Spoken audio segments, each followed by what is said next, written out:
some seeds. Yeah. And the first thing we need to do is to recognize that. And the human is really evolution. And because if we are only revolution, this morning in the ceremony, the hall will be full. There is no more anymore people who sit in this side or in that side, because everyone will commit to change their consciousness. But that is not the case. And we don't judge who sit on the middle or who sit in the side. We are all brothers and sisters and siblings in the community. And we have compassion for each other, and everyone has their own pace to move on. And but we should not just wait without doing anything. We should always can do something. And the first thing we need to do is the thinking. In Buddhism, in my practice, there is a sutra called the Teaching on Love, Discourse on Love.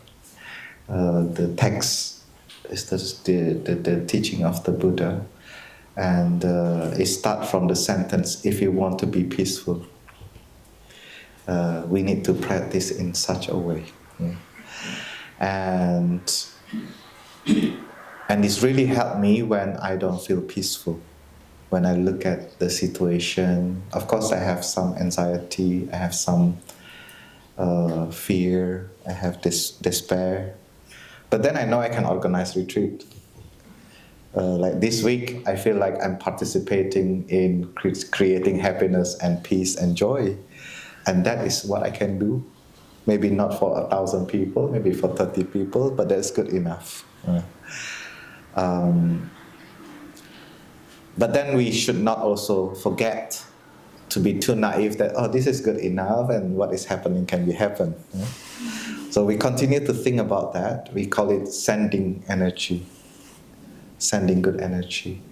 So in this course, we are also asked to train to think, may I be free from this suffering and be happy and light in the body and mind. So this is, I send it to myself. Because that sentence, that phrase can help to take care of despair. Because when we pronounce that sentence, we know that we are touching the impermanent nature of our suffering. Let's say you hear the news, you watch the things and you feel so desperate. And you even sometimes when we hear this and we watch this, the only things that our mind can come out is violent. We wish something very bad happened to this person. And we don't want to let that grow. So that's why we do it another way around. We wish ourselves first, because we know that we suffer at that time. We tell ourselves that may I be free from this suffering, and may I be liberated and live light in my body and mind. So this is the first line we can say. And then after that we can also wish the other person that is really terrible. Yeah, we can also wish that person to be liberated from the suffering that person hold on, and to live freely in the body and the mind too. There's another text that helped me a lot, is the contemplation on when I'm angry with someone. Yeah, there is a very good systematic way of contemplating. This is taught by the disciple of the Buddha, not the Buddha himself. So it says like this: if someone, the word is not kind, but the action is kind, you focus on that person's action, then you will be free from your anger. And there's another one formation is, if the action is not good, but the speech is good, then focus on the speech, don't focus on the action. And then the third type is, if the person, the speech is not kind, and the action are not kind either, then look at that person's heart.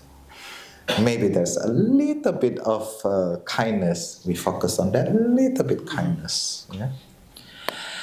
There's another one.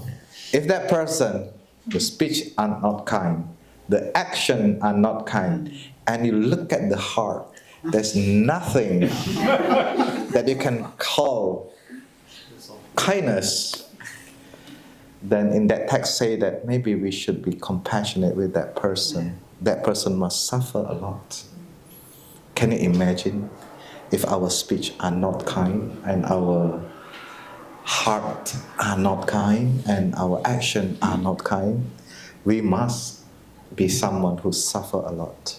So in that text say that this is the person that the most need help. If that person, nobody help that person, then that person will live in hell forever.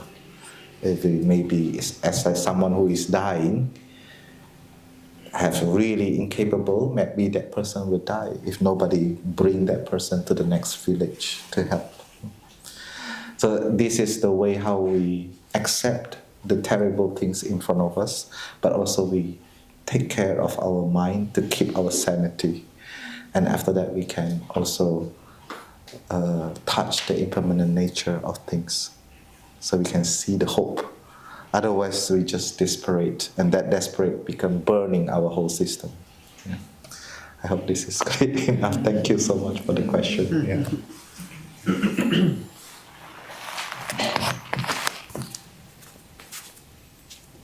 We have about 15 minutes, maybe 2 more questions, and then we can slowly wrap up.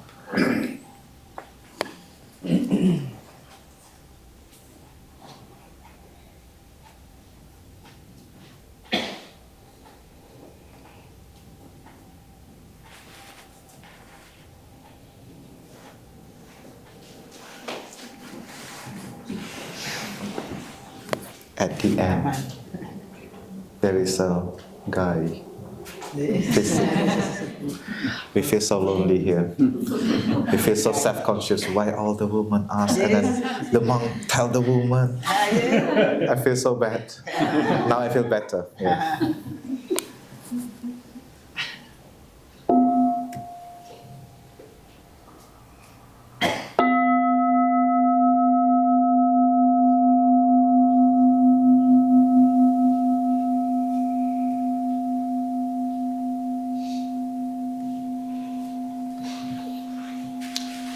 Please ask the question from your heart. Thank you. So, I can have periods of darkness, but they tend to be better in the summer. If the winter comes, it's a much harder period for me. It may be related to an inability to face suffering or darkness. But I think on a smaller scale, the same might be happening on a retreat, where it is easier during the retreat. You learn all kinds of new skills and you apply them for yourselves and you feel quite good. You feel that things are going well. But what do you do when the retreat is finished? What do you do when the winter is back? Do we do or do you do? What do I do? What do I do? What do you do? Okay.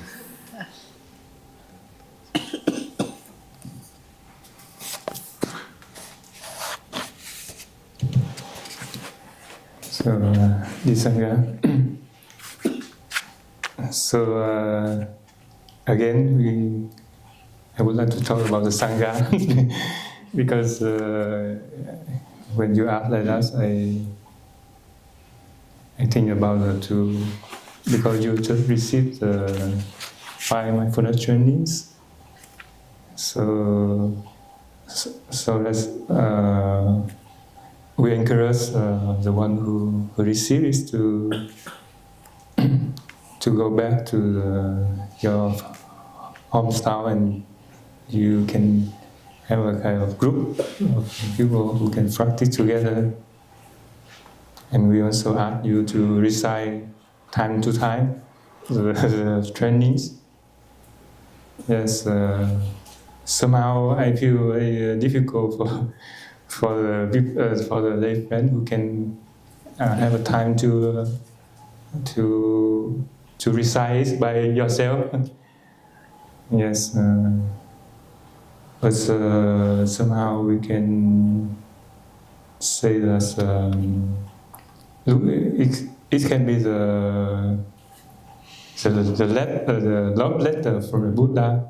If you feel in love with the Buddha, you need to to recite the love letter. So it means sometimes that you just feel like that. So it's like it's not like a rule you have to follow, but it kind of inspiration for you to read the love letter from the Buddha that you want to follow.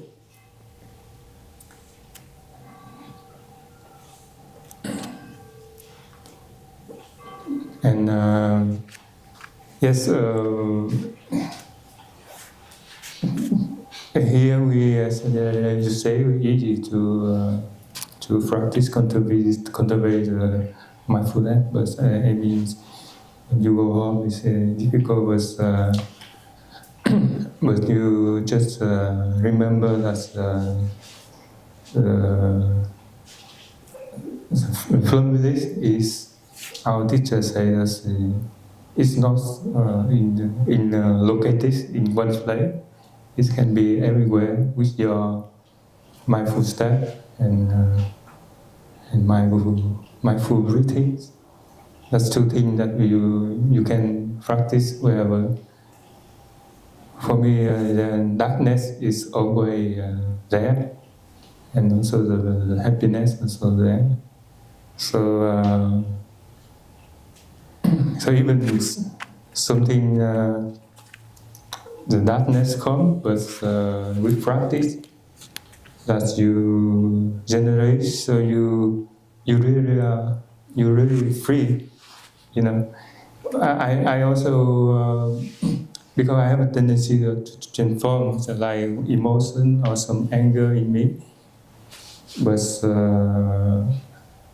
just recognize. That is anger, that is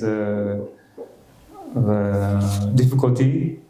I think that is good enough because compared to with the time I don't have practice, I just carry away by my anger and my idea and thinking. But now you can recognize it. You are free, like brother just said, that you are on the shore of the river to watch what happened. And it's impermanence. So just be confident, like your Dharma name is like my name, Victory, Victory Sky of the source. So we need to be victory of yourself. Yes, I think that's some encouragement words. That's wherever you are, what are you doing? You will apply practice, so you can go through. And just remember that you are free when you are awake. You are mindful. And yes, thank you. Wonderful. You want to add?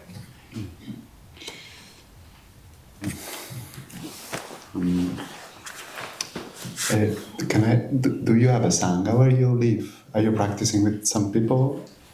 Yeah, they are a bit further away. It takes some time to travel there, but there is a kind of sangha, yeah. Because I could relate to your question, because I remember when I was in my hometown before discovering even the practice, I was having this capacity to build a wall around me, to put bricks, until the point there was no light anymore around me, because I think if we are not connecting with people, we can create our own isolation. I remember one point, the wall in front of me was so thick and full that there were no light coming in anymore. And that at that point, for me was a sign to say, okay, I really need to start connecting with people and finding groups where I can really do that, connecting with myself and with people, and get out from this isolation I'm creating for myself. Before we were also talking about ChatGPT, and for myself, when I use it for job, like I have to write an email because my English is not that good, so sometimes I ask help to ChatGPT to correct my email. So when I use in that regard, it's okay. But the experience that I was having during this retreat, for instance, during Dharma sharing, where I could really feel connected, and I was seeing as a group, we were able to create a kind of collective energy where the people could feel safe to share and to let go of stuff, so I could see a lot of transformation, and also experiencing all of that transformation as my own as well, because also, practicing with the Sangha, we also recognize that we are pretty much connected. So we are not, the idea of being isolated is just in our mind, but the collective energy of the Sangha is really nourishing us and helping us a lot. And so coming back to the beginning of my sharing, when I was feeling very isolated and a thick wall around me, there was no light coming into my life, I decided to go to practice with the Sangha. And I became pretty stable. Even I had at the time to build the habit energy, because I didn't have the habit energy of going often to practice meditation, even though it was very nourishing. But anyway, I put some effort and stick around and practice with the Sangha. And the more I was practicing, the more I was seeing the bricks of my wall being removed. Some light was start coming in again. And so this was my experience practicing with the Sangha. I'm still removing bricks, but the light is there now. So now things are a bit more clear, and the suffering is still there. The danger of isolation is still there. But if I can keep that connection alive with practitioners, with brothers, and with the monastery, and I keep myself also connected to a space that is helping me, and so I don't know if there is a secret recipe, or I think just stick around and finding our best to connect with people, and in order to take care of our isolation and loneliness, and doing our best to do that, and thank you. May I answer also on behalf of myself and this summit? Maybe after? Yeah. Yes, thank you.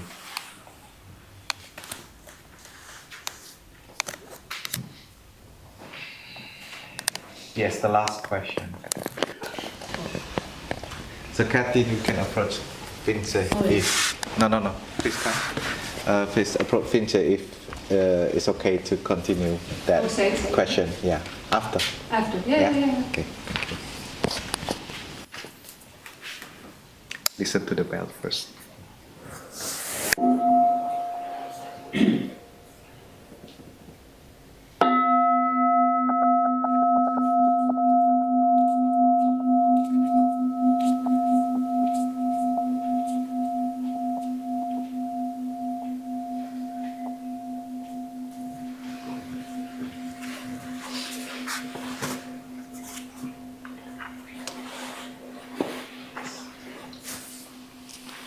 So, okay, is it on? Okay.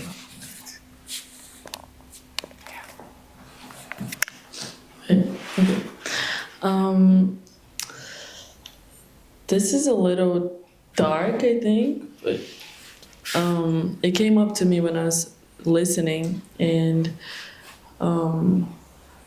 so when I was younger, and I think like throughout